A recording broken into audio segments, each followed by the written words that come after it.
اعوذ باللہ من الشیطان الرجیم بسم اللہ الرحمن الرحیم۔ اب یہ پھر کچھ شریعت کے احکام آ رہے ہیں، گویا کہ خطاب کا رخ پھر اب مسلمانوں کی طرف، اہل ایمان کی طرف۔ شریعت کے احکام، عبادات سے متعلق تفاصیل۔ اور اے مسلمانوں، جب تم زمین میں سفر کرو تو کوئی حرج نہیں ہے تم پر، کوئی گناہ نہیں ہے کہ تم کچھ کم کر لیا کرو نماز میں۔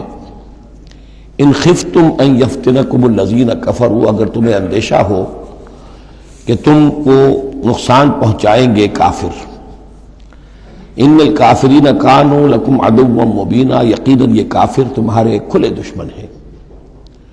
یہ ہے قصر صلاۃ، لیکن صلاۃ الخوف کی حالت میں، جنگ کی حالت میں قصر کا حکم۔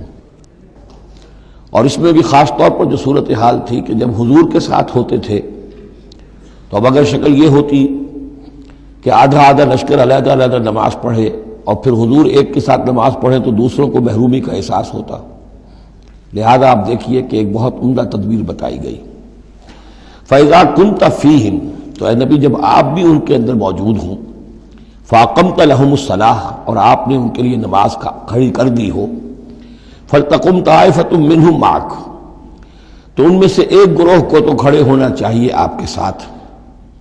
وَلْيَأْخُذُوا أَسْلِحَتَهُمْ، اور جو دوسرے ہیں وہ اپنا اسلحہ لے کر وہ چاق و چوبند رہیں۔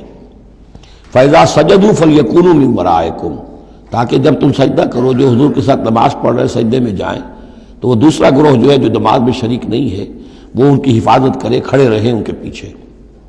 وَلْتَأْتِ طَائِفَةٌ أُخْرَىٰ، اب اس کے بعد ہوتا کیا تھا کہ حضور نے ایک رکعت نماز پڑھا دی اور آپ بیٹھے رہے، دوسری رکعت کے لیے اٹھے نہیں۔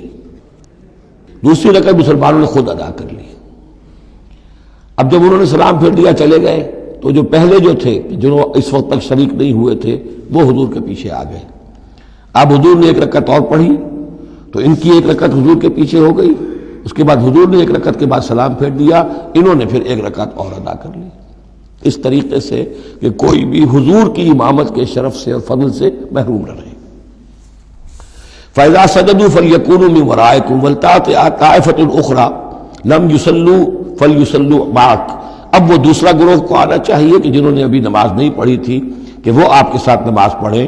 وَلْيَأْخُذُوا حِذْرَهُمْ وَأَسْلِحَتَهُمْ، اور ان کو چاہیے کہ وہ اپنی ڈھالیں بھی، اپنا بچاؤ بھی اور اسلحہ بھی ساتھ رکھیں۔ وَدَّ الَّذِينَ كَفَرُوا لَوْ تَغْفُلُونَ عَنْ أَسْلِحَتِكُمْ وَأَمْتِعَتِكُمْ، یہ کافر تو اسی طاق میں رہتے ہیں، اسی امید میں رہتے ہیں کہ تم جیسے ہی غافل ہو جاؤ۔ وَدَّ الَّذِينَ كَفَرُوا لَوْ تَغْفُلُونَ عَنْ أَسْلِحَتِكُمْ، اپنے اسلحہ سے غافل ہو جاؤ، وَأَمْتِعَتِكُمْ، اور اپنے مال و اسباب سے، فَيَمِيلُونَ عَلَيْكُمْ مَيْلَةً وَاحِدَةً، تو وہ تم پر ایک دم ٹوٹ پڑے حملے کے اندر۔ وَلَا جُنَاحَ عَلَيْكُمْ إِن كَانَ بِكُمْ أَذًى مِّن مَطَرٍ، اور کوئی حرج نہیں ہے تم پر، کوئی گناہ نہیں ہے اگر تمہیں کوئی تکلیف ہو یا بارش کی وجہ سے کوئی صورتحال ایسی ہو، اور کنتم مرضى، یا تم بیمار ہو، ان تضعوا اسلحتکم، کہ اسلحہ تو اپنا رکھ دو، وخذوا حذرکم، لیکن صرف ڈھال لے لیا کرو کہ اچانک کوئی حملہ ہو جائے تو اگر پوری تلوار نیزہ وغیرہ سب اپنے جسم پر لگایا ہوا ہے تو نماز کا پڑھنا مشکل ہے، اور یہ کہ حالات ایسے ہیں تو اسلحہ علیحدہ رکھ دیا جائے لیکن ڈھال اپنے پاس موجود رہے، تاکہ اچانک کوئی حملہ ہو تو کم سے کم انسان کو وقت ملے کہ وہ اپنے آپ کو بچا کر اور پھر وہ اپنا اسلحہ بھی لے لے گا۔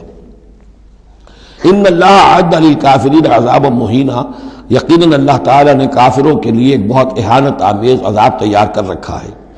فَإِذَا قَضَيْتُمُ الصَّلَاةَ، پھر جب یہ نماز اس طریقے سے تم ادا کر لو، فَاذْكُرُوا اللَّهَ قِيَامًا وَقُعُودًا وَعَلَىٰ جُنُوبِكُمْ، تو پھر ذکر کرو اللہ کا، کھڑے ہوئے، بیٹھے ہوئے، لیٹے ہوئے، سواریوں پر چلتے ہوئے۔ وہ ذکر جو ہے وہ ذکر کثیر، وہ صرف نماز کے ساتھ نہیں ہے، بلکہ جیسے سورہ جمعہ میں آیا ہے کہ فَإِذَا قُضِيَتِ الصَّلَاةُ فَانتَشِرُوا فِي الْأَرْضِ وَابْتَغُوا مِن فَضْلِ اللَّهِ وَاذْكُرُوا اللَّهَ كَثِيرًا لَعَلَّكُمْ تُفْلِحُونَ، ہر حال میں جب تم اللہ کو یاد رکھو، اللہ کا ذکر کرتے رہو۔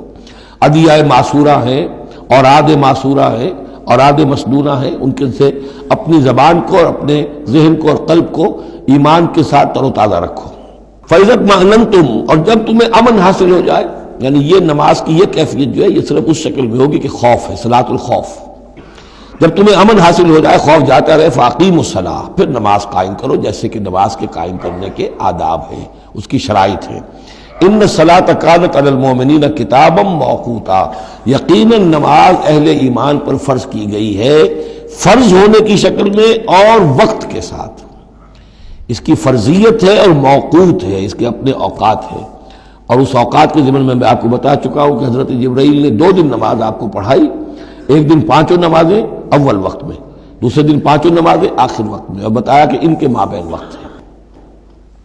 وَلَا تَهِنُوا فِي ابْتِغَاءِ قَوْمٍ، اور دیکھو اس قوم یعنی اپنے دشمن کا پیچھا کرنے میں سست نہ بنو۔ اب تو یوں سمجھیے کہ جو حق و باطل کی جنگ ہے وہ آخری مرحلے کو پہنچ رہی ہے، اب آخری مرحلے پہ آ کے تھک نہ جانا۔ وَلَا تَهِنُوا فِي ابْتِغَاءِ الْقَوْمِ، ان کا پیچھا کرنے میں سست مت پڑو، ہمت نہ ہارو۔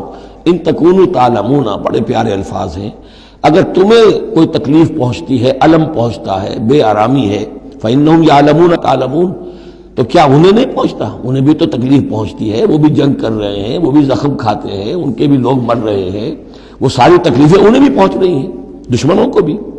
وَتَرْجُونَ مِنَ اللَّهِ مَا لَا يَرْجُونَ، اور تم اللہ سے امیدیں رکھتے ہو جو وہ نہیں رکھتے۔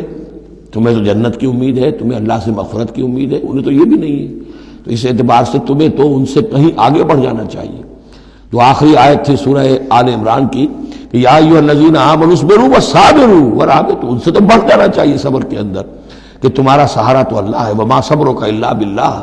ان کے تو یہ من گھڑت قسم کے دیویاں دیوتا، ان کے دل کے اندر ان کی حقیقت میں کوئی قدر و قیمت بھی نہیں ہے، پھر بھی وہ اپنے باطل معبودوں کے لیے اس طریقے سے جان جوکھوں میں ڈال رہے ہیں، تو مسلمانوں تمہیں تو اس سے 10 گنا کرنا چاہیے۔ وَلَا تَهِنُوا فِي ابْتِغَاءِ الْقَوْمِ إِن تَكُونُوا تَعْلَمُونَ فَإِنَّهُمْ يَعْلَمُونَ كَمَا تَعْلَمُونَ وَتَرْجُونَ مِنَ اللَّهِ مَا لَا يَرْجُونَ وَكَانَ اللَّهُ عَلِيمًا حَكِيمًا، اور یقیناً اللہ تعالی علیم ہے اور حکیم ہے۔ اب یہ چند آیتیں آ گئیں اہل ایمان سے خطاب میں، اب پھر کچھ منافقوں کا معاملہ ایک آ رہا ہے۔